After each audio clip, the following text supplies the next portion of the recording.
Hello students, हम लोग पढ़ रहे थे ह्यूमन रिप्रोडक्शन, मानव जनन में हम लोग पिछली क्लास में मेल रिप्रोडक्टिव सिस्टम पढ़ चुके हैं, नर जनन तंत्र पढ़ चुके हैं, उसके सभी पार्ट ऑर्गन हम लोग डिस्कस कर चुके हैं। अब हम लोग डिस्कस कर रहे थे फीमेल रिप्रोडक्टिव सिस्टम, जो ह्यूमन रिप्रोडक्शन का सेकंड पार्ट है, मादा जनन तंत्र। फीमेल रिप्रोडक्टिव सिस्टम के हम लोग ऑर्गन पढ़ेंगे, पार्ट पढ़ेंगे, जो इस प्रकार हैं। सबसे पहला जो मेन रिप्रोडक्टिव ऑर्गन है फीमेल में, जैसे ह्यूमन में, जैसे मैन में टेस्टिस था, वैसे यहाँ पर फीमेल में ओवरी है।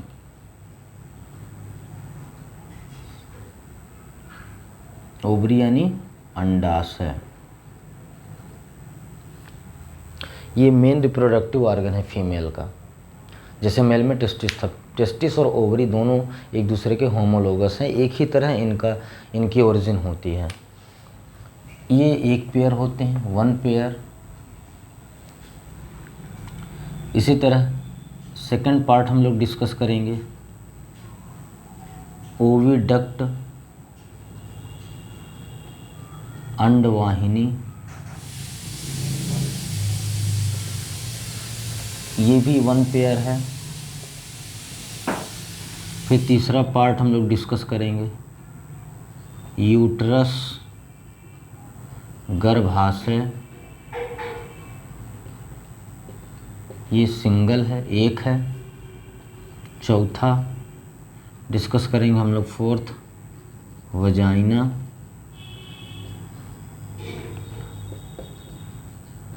योनि, ये सिंगल है।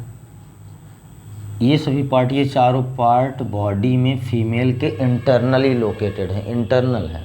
फिर आउटर पार्ट है जो एक्सटर्नल जेनाइटल पार्ट है, वो है वल्वा, भग। ये फीमेल का एक्सटर्नल जेनाइटल पार्ट है। और फिर छठवां है ब्रेस्ट, स्तन। स्तन में पाई जाती है ममरी ग्लैंड, स्तन ग्रंथियाँ। तो ये फीमेल रिप्रोडक्टिव पार्ट के ऑर्गन हैं, इन्हीं के बारे में हम लोग इसमें डिस्कस करेंगे। यहाँ सामने दो फिगर बने हुए हैं, इसमें हम देख लेते हैं कि ये ऑर्गन कहाँ पे लोकेटेड है। जैसे अंडाशय, एक जोड़ी अंडाशय, ये है, ये इसका साइड का व्यू है, ये साइड का व्यू है, और ये फ्रंट का व्यू है, फ्रंट। तो ओवरी है, इस फिगर में ये ओवरी दिख रही है, ये फ्रंट व्यू है, ये साइड व्यू। दो ओवरी होती हैं, वन पेयर। उसके बाद ओवरी के ऊपर एक झालरदार कीप जैसी रचना होती है, और उसी से एक नली, एक डक्ट जो होती है, दोनों तरफ निकलती हैं। इन डक्ट को ओविडक्ट कहा जाता है, अंडवाहिनी ओविडक्ट। यहाँ इसमें है, इस साइड वाले फिगर में ये है, वन पेयर ये भी है, ओविडक्ट भी। उसके बाद ये ओविडक्ट जहाँ जाकर के मिलती हैं, खुलती हैं एक थैलीनुमा, एक सैक लाइक स्ट्रक्चर में, जिसको यूट्रस कहते हैं, गर्भाशय कहते हैं। गर्भाशय ये दिख रहा है, इसमें यहाँ गर्भाशय है। फिर वजाइना, यूट्रस जिस नाल के रूप में, जिस ट्यूब के रूप में बाहर खुलती है, उस नाल को वजाइना कहते हैं। इसमें ये नाल यूट्रस से होकर के ये नाल आ रही है, इसको वजाइना कहते हैं। जैसे ये नाल है वजाइनल, ये नाल जो दिख रही है, ये नाल जो आ रही है यूट्रस से, ये नाल आ रही है, ये वजाइना है। फिर बाहर का भाग वल्वा कहलाता है, भग कहलाता है। ये भाग बाहर का, ये बाहर का भाग वल्वा कहलाता है। और चेस्ट रीजन में फीमेल में दो ब्रेस्ट होते हैं, जिनमें मेमरी ग्लैंड, स्तन ग्रंथियाँ पाई जाती हैं। तो ये पार्ट यहाँ पे हैं, ये फीमेल रिप्रोडक्टिव पार्ट हैं, ovary, oviduct, uterus, vagina, vulva and breast. जिसमें मेन कौन सा है, ओवरी, अंडाशय है। इनमें इसके पार्ट को एक बार डिटेल में देख लेते हैं, कौन सा पार्ट कहाँ पर है। इस फिगर के थ्रू हम लोग स्टडी करेंगे। तो फीमेल रिप्रोडक्टिव सिस्टम में पहला पार्ट जो मेन रिप्रोडक्टिव ऑर्गन है फीमेल में है ओवरी। ये पूरे ऑर्गन जो है ये पेल्विक कैविटी में, एब्डोमिनल में पेल्विक कैविटी जो है हिप बोन के बीच में, ये सारे पार्ट इंटरनली लोकेटेड होते हैं, स्थित होते हैं आंतरिक। तो इसमें पहला पार्ट है ओवरी।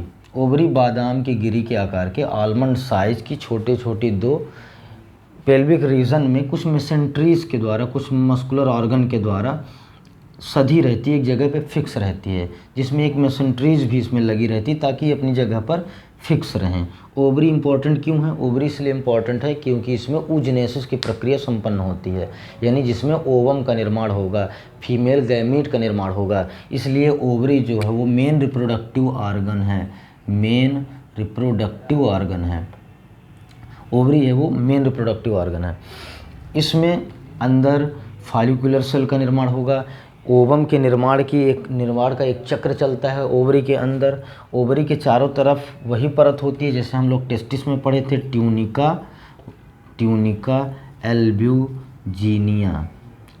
एल्ब्यूजीनिया की परत होती है। जैसे टेस्टिस में हम लोगों ने एक फाइट कनेक्टिव टिश्यू की परत पढ़ी थी, ट्यूनिका एल्ब्यूजीनिया, यहाँ भी ट्यूनिका एल्ब्यूजीनिया की परत होती है। फिर इंटरनली इसमें जर्मिनल एपिथीलियम की परत होती है, जिससे हम लोग हिंदी में जननिक स्तर कहेंगे, जिससे ही ओगोनिया का निर्माण होगा।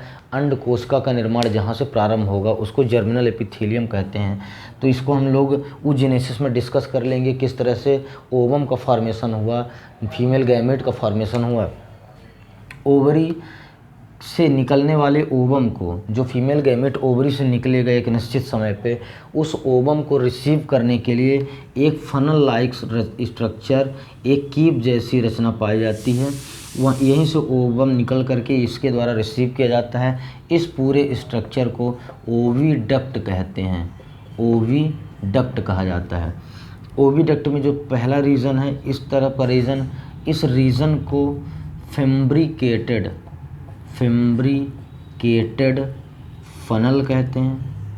फैब्रिकेटेड फनल, झालरदार कीप जैसी रचना। फिर इस भाग को, जिस भाग से फैब्रिकेटेड फनल लगा होता है, इसको इनफंडीबुलम कहा जाता है, इनफंडीबुलम कहते हैं। यानी झालरदार सी रचना है और एक पतला सा स्ट्रक्चर जो जुड़ा हुआ है, इसको इनफंडीबुलम कहते हैं। ये पूरा ओविडक्ट का पार्ट है। फिर उसके बाद थोड़ा सा फूला हुआ रीजन आता है, हल्का सा फूला हुआ।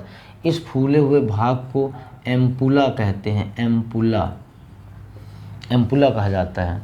और फिर ये एम्पुला फिर से थोड़े से पतले भाग में खुल के रूप में कंटिन्यू होता है, जिसको हम इस्थमस कहते हैं, इस्थमस।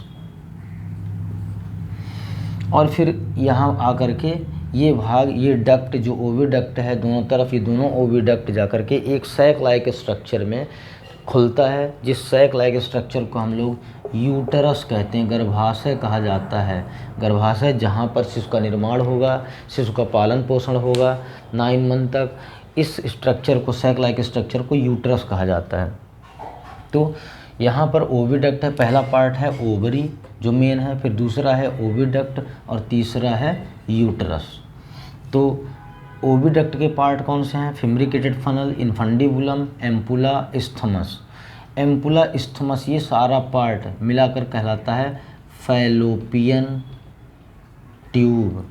बहुत इंपॉर्टेंट है, हर साल हमेशा ये क्वेश्चन पूछा जाता है कि ह्यूमन में फर्टिलाइजेशन, निषेचन कहाँ होता है, ह्यूमन में निषेचन कहाँ होता है। तो ह्यूमन में निषेचन कहाँ होता है?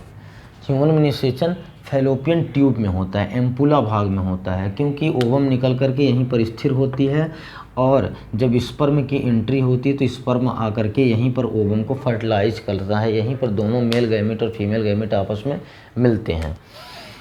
फिर ये ओविडक्ट आकर के जिस सैक लाइक स्ट्रक्चर में खुलता है उसको यूट्रस कहते हैं। यूट्रस वो जगह है जहाँ पर शिशु का निर्माण होता है, शिशु का पालन पोषण होता है। अगर हम साइड व्यू में देखें तो ये ओवरी है, ये ओविडक्ट है और ये यूट्रस है, ये सैक लाइक स्ट्रक्चर यूट्रस।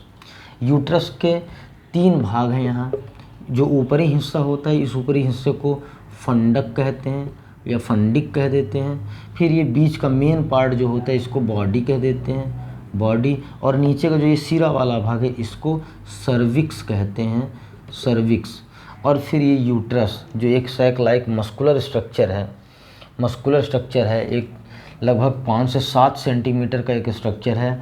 इसमें 3 परतें होती हैं। यूट्रस में आंतरिक दीवार में 3 परतें पाई जाती हैं। यूट्रस की जो 3 परतें होती हैं, सबसे बाहरी परत, जैसे मान लो ये यूट्रस है, तो यूट्रस का बाहरी परत, आंतरिक परत और फिर बीच का परत। तो सबसे बाहरी जो परत होता है उसको इपीमेट्रियम कहते हैं, इपीमेट्रियम कहा जाता है। बीच का जो परत होता है उसको मायोमेट्रियम कहते हैं, और जो आंतरिक परत होता है इसको एंडोमेट्रियम कहते हैं, एंडोमेट्रियम कहा जाता है। इपीमेट्रियम, मायोमेट्रियम और एंडोमेट्रियम। ये यूट्रस को जो मायोमेट्रियम की परत होती है, जो हाईली मस्कुलर है, जिसमें मांसपेशियां हैं, ये मांसपेशियां यूट्रस को बहुत ही डिस्टेंसिबल बना देती हैं, बहुत ही प्रसार योग्य, फैलाने योग्य बना देती हैं।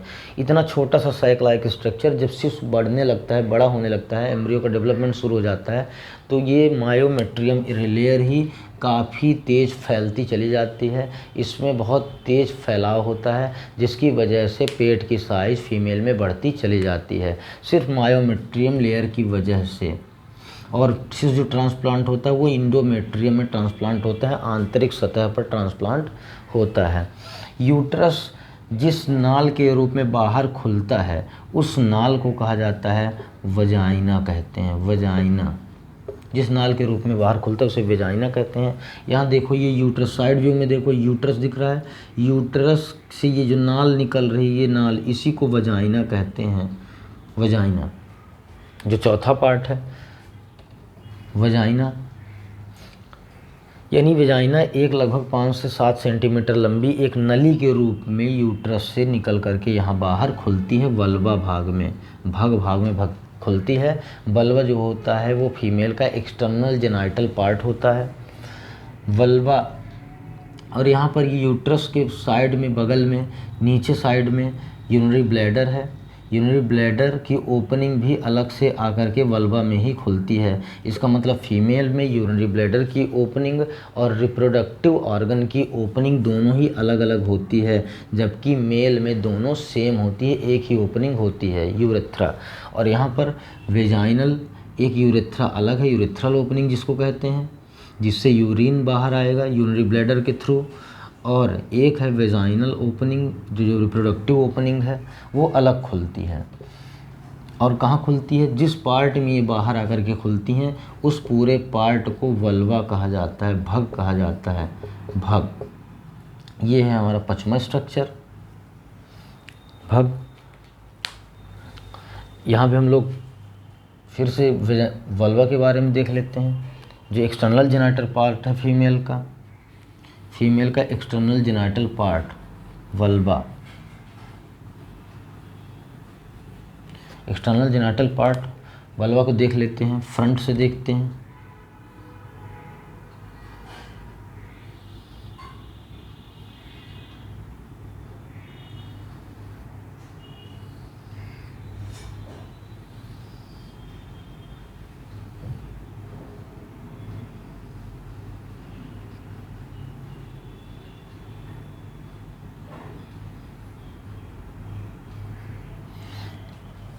तो वल्वा में जो बाहर ओपनिंग है, जो एक्सटर्नल जेनाइटल पार्ट है, इस पूरे पार्ट में सबसे ऊपर की तरफ, ऊपर का भाग जो होता है, ऊपर का भाग, इधर का भाग थोड़ा सा पफी होता है, फैटी होता है। इस भाग को मोन्स प्यूबिस कहा जाता है, मोन्स प्यूबिस, क्योंकि इसमें फैट डिपॉजिट होने की वजह से ये थोड़ा फैटी हो जाता है, इसको मोन्स प्यूबिस कहते हैं। इस पर हेयर होते हैं काफ़ी, इनको प्यूबिस हेयर भी कहते हैं, प्यूबिस हेयर। फिर जो वल्वा है, वल्वा के सबसे बाहरी भाग में, सबसे बाहरी भाग एक स्किन की फोल्डिंग के रूप में होता है, त्वचा की फोल्डिंग के रूप में होता है। इस बाहरी भाग को कहा जाता है लेबिया मेजोरा, लेबिया मेजोरा।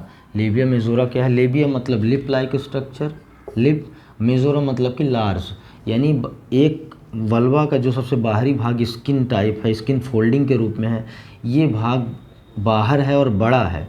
इस वजह से इसको लेबियम मेजोरा कहते हैं।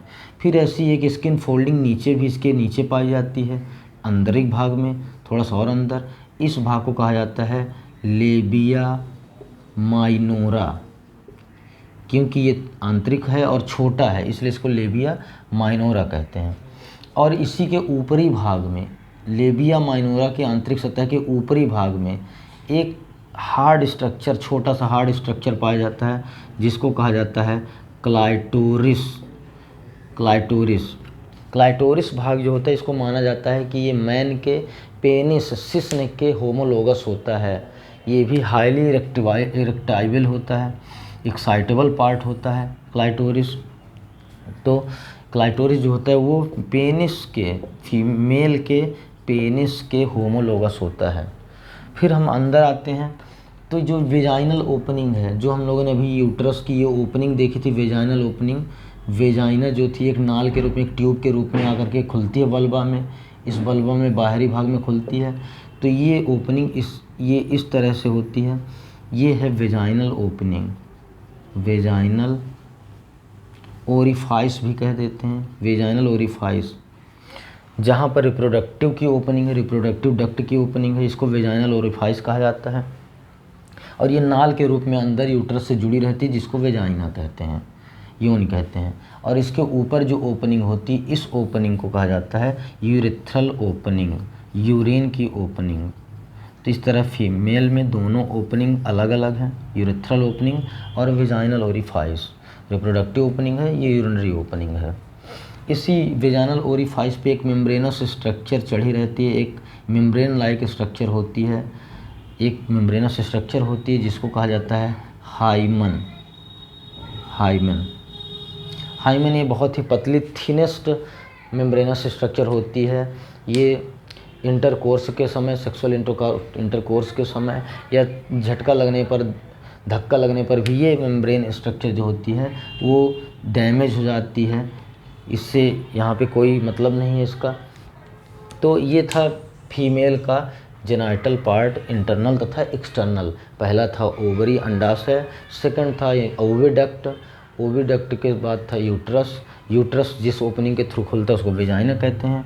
वेजाइना की एक्सटर्नल ओपनिंग को वेजाइनल ओरिफाइस कहा जाता है। ऊपर एक ओपनिंग होती है जिसको यूरेथ्रल ओपनिंग, यूरिनरी ब्लैडर की ओपनिंग कहा जाता है, यूरिन की ओपनिंग कहा जाता है। ये फीमेल रिप्रोडक्टिव सिस्टम का लास्ट पार्ट है ब्रेस्ट। ये इसी को कहेंगे मेमरी ग्लैंड। ये मेल तथा फीमेल दोनों के चेस्ट रीजन में उभरे हुए भाग होते हैं। दो होते हैं, पेयर में होते हैं, लेफ़्ट और राइट। इसमें इसका जो इंटरनल स्ट्रक्चर है, इसके अंदर फैटी रीजन होता है जो लोब में बटा होता है, कई लोबों में बटा होता है। लगभग 15 से 20 लोबों में ब्रेस्ट बटा होता है इंटरनली। आंतरिक रूप से ब्रेस्ट 15 से 20 लोबों में बटा होता है, पिंडों में बटा होता है, अलग अलग पिंडों में बटा होता है, जैसे 1, 2, 3 इस तरह से कई पिंड होते हैं अंदर। और इसमें ये इन पिंडों के अंदर, इन लोब्स के अंदर होती हैं मेमरी ग्लैंड। क्या होती हैं? मेमरी ग्लैंड, स्तन ग्रंथियाँ। मेल में मेमरी ग्लैंड बहुत छोटी होती हैं, एक्टिवेट नहीं होती, निष्क्रिय होती हैं, जबकि फीमेल में मेमरी ग्लैंड प्यूबर्टी टाइम में सक्रिय हो जाती हैं। जब एम्ब्रियो का डेवलपमेंट होता है तो कुछ हार्मोन्स निकलते हैं, उन हार्मोन्स की वजह से मेमरी ग्लैंड सक्रिय हो जाती है और इन्हीं ग्लैंड में मिल्क का फॉर्मेशन होता है। मेमरी ग्लैंड में ही मिल्क का फॉर्मेशन होता है। ये जो 15 से 20 लोब पाए जाते हैं, इन लोबों के अंदर ही मेमरी ग्लैंड स्थित होती हैं। इन मेमरी ग्लैंड को कहा जाता है एल्वियोलाई। मेमरी ग्लैंड जो होती हैं, जो पिंडों के अंदर होती हैं, लोब्स के अंदर होती हैं, उन्हें एल्वियोलाई कहते हैं। तो कई एल्वियोलाई हैं। फिर उन एल्वियोलाई से कुछ डक्ट नली निकलती हैं। एल्वियोलाई से जो निकलने वाले डक्ट हैं, उन डक्ट को कहा जाता है सिक्रेटरी ट्यूब्यूल। सिक्रेटरी ट्यूब्यूल कहा जाता है या सेकेंडरी ट्यूब्यूल कहते हैं। सेकेंडरी ट्यूब्यूल यानी एल्वियोलाई जो मेमरी ग्लैंड है, उन मेमरी ग्लैंड से निकलने वाली नली को सेकेंडरी ट्यूब्यूल कहते हैं। Secondary tubule. फिर ये सेकेंडरी ट्यूब्यूल कई हैं, कई सेकेंडरी ट्यूब्यूल आपस में मिल करके एक कॉमन नली में, एक सामान्य नली में डक्ट में खुलती हैं। सभी सेकेंडरी, जैसे मान लो ये एल्वियोलाई है, इससे जो निकल रही है, जैसे ये एल्वियोलाई है, इन एल्वियोलाई से मेमोरी ग्लैंड से जो डक्ट निकल रही, इस डक्ट को क्या कहेंगे? सेकेंडरी डक्ट कहेंगे या ट्यूब्यूल कहेंगे। फिर ये दोनों आपस में जब जहाँ पर मिलती हैं, इस डक्ट को कहा जाता है मेमोरी डक्ट कहा जाता है, मेमोरी स्तन ग्रंथ की नलिकाएं। फिर ये मेमोरी डक्ट आपस में सब इकट्ठा होकर के कुछ फूले हुए भाग में मिलती हैं, जिसको लैटिसिफेरस साइनस कहा जाता है। लैटिसिफेरस साइनस, लैटिसिफेरस साइनस में मेमोरी डक्ट जा करके खुलती हैं। फिर लैटिसिफेरस साइनस सभी मिल करके इकट्ठा एक डक्ट में खुलती हैं, जिसको लैटिसिफेरस डक्ट कहा जाता है। एक ही डक्ट में जा कर के खुलती हैं। और लैटिसिफेरस डक्ट एक बाहर के उभार में जाकर खुलता है, जिसको निप्पल कहते हैं। ये एक उभार होता है, स्तनों पर, ब्रेस्ट पर एक उभार होता है, उस उभार पर जा कर के ये लैटिसिफेरस डक्ट खुलती है। इन्हीं डक्ट के द्वारा ही मिल्क बाहर निकलता है। ब्रेस्ट मिल्क फॉर्मेशन जब हम लोग एम्ब्रियोनिक डेवलपमेंट पढ़ेंगे, उस समय देखेंगे कौन सा हार्मोन्स है जो इन ग्रंथियों को एक्टिवेट करता है। और इसके ऊपर, इसी निप्पल के चारों तरफ थोड़ा सा ब्लैक डार्क कलर की एरिया होती है, उस एरिया को कहा जाता है एरियोला। एरिया को कहा जाता है एरियोला। ठीक, तो ये लास्ट पार्ट था फीमेल रिप्रोडक्टिव सिस्टम का, स्तन ग्रंथियाँ, मेमोरी ग्लैंड। मेमोरी ग्लैंड में क्या है? पहले लोब हैं, कई लोब हैं, 15 से 20 लोब हैं। उन लोब में ग्रंथियां हैं जिनको एल्वियोलाई कहते हैं, मेमोरी ग्लैंड कहते हैं। उन मेमोरी ग्लैंड से जो नली निकलती हैं उनको सेकेंडरी ट्यूब्यूल कहा जाता है। सेकेंडरी ट्यूब्यूल आपस में मिल करके एक कॉमन नली बनाती है। उस कॉमन नली को मेमोरी डक्ट या स्तन ग्रंथि की नली कहते हैं। फिर मेमोरी डक्ट सभी मिल करके एक मोटे से साइनस में, फूले हुए साइनस में खुलती हैं, जिसे लैटिसिफेरस साइनस कहते हैं। लैटिसिफेरस साइनस सभी मिलकर के एक लैटिसिफेरस डक्ट में खुलती हैं, और यही डक्ट बाहर आकर के एक बाहरी उभार पर खुलती हैं, जिसको निप्पल कहते हैं। और इसके चारों तरफ, निप्पल के चारों तरफ एक ब्लैक डार्क कलर का एरिया होता है, जिसको एरियोला कहा जाता है। तो ये मेमोरी ग्लैंड है। ये लास्ट पार्ट था फीमेल रिप्रोडक्टिव पार्ट का।